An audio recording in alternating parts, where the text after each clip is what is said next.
Today we're going to learn about applying filters to pictures to just change the look of them. And so right now we have a new document and I'm going to open up pictures that I've saved to my desktop. So through File Open, I'm going to open these two and one more.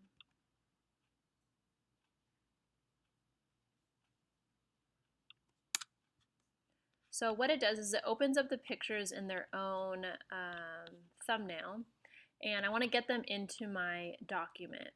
And so using the marquee tool, I'm going to go ahead and select just the portion that I want, and then using the move tool, click and hold on my mouse, and don't let go until you get into your document.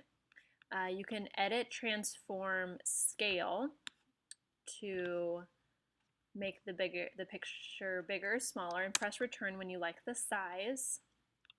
I'm going to go ahead and get a selection of my next picture. So use the marquee and move into your new document. Command T also is a quick way to transform your scale. And then press OK or enter when you like the size. And then for my last picture, again, marquee and move into my original document. Command T to adjust the size. And then press return when you like the size. Now, when I apply the layers now, I'm going to go ahead and make this a little bit smaller to even it out.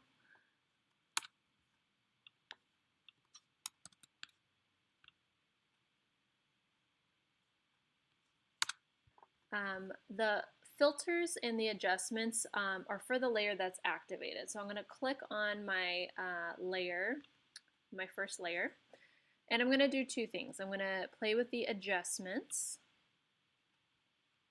to just make this more artistic looking. So I can look at the hue, saturation, I can change the coloring, put more color in there and press OK. And I'm also going to show you filters. So filters, there's different ones to choose from, and these just add an artistic look to them. So a new window will pop up and you can look at different ones that they'll look like. And then each one can also be adjusted depending on the brush size.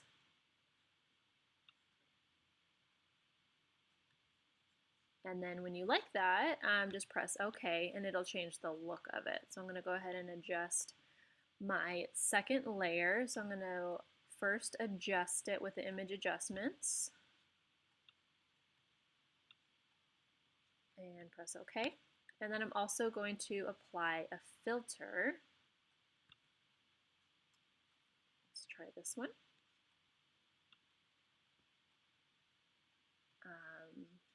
Crystallized looks like a mosaic.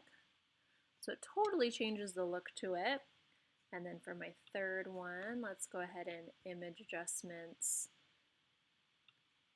change the coloring a little bit. Press OK. And then also applying a filter. So, and again, there's so many different ones to look from. You can even add things like a lens flare or a lighting effect.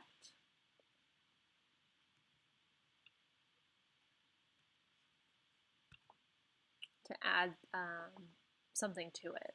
So there's many different things you can do with filters. I usually combine my filters with the image adjustments just to make it more artistic and more original. The last thing I'm going to show you is just in addition, it's a new creative way to make this look like it's in a frame. So what I'm going to do is I'm going to make all of my pictures, once I like what they look like, I'm going to put them on one layer. So one at a time, I can go into the layer options. I can merge down, so those become in one layer, and then I can do that again, merge down. And now I've merged them, so now they're all on one layer. So what I'm going to do is I'm going to select the area around the picture, and I'm going to go ahead and add a new layer on top. And what is selected is just this outside, so like a frame, which I'm going to create. So once I've added a new layer, I want this on a separate layer. I'm going to go ahead and fill this with a color. So I can go to Edit and Fill, and I can fill with a color that I choose, so a dark color. Press OK. So it went ahead and filled that, and again what I've created was a frame around the picture. By deselecting, Command D as in dog, you can deselect, and then what I can do is I can put a bevel using a layer style, and again that's why I wanted it on its own layer so that it didn't affect my picture layer. And through layer style I can go ahead and add a bevel to what I just created, and I can try different types of bevels and make them bigger or smaller. But what happens is it looks like a frame. So that's just a unique way to frame your picture and add a finishing touch.